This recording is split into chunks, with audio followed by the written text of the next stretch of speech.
கனகராஜோட இயக்கத்தில் ரஜினிகாந்த் நடிப்பில் வந்து வெளியே இருக்க படம் தான் கூலி.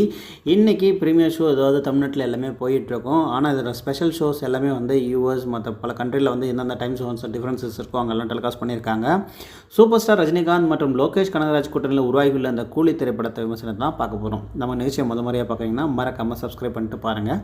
அமெரிக்காவில் இந்தியாவை விட முன்னதாகவே திரையிடப்பட்ட நிலையில் இந்த படத்தை லோகேஷ் கனகராஜின் ஒரு சர்க்கிள்னே சொல்லியிருக்காங்க.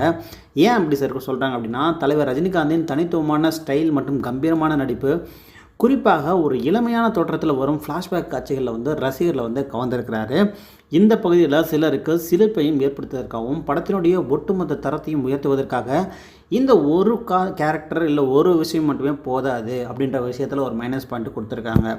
படத்தில் பல முன்னணி நடிகர்கள் இருந்த போதிலும் இயக்குனர் லோகேஷ் கனகராஜால் அந்த கதாபாத்திரங்களை சிறப்பாக பயன்படுத்த முடியவில்லைனும் அவை தனித்து நிற்க தவறிவிட்டதுன்னு குறிப்பிட்டிருக்காங்க.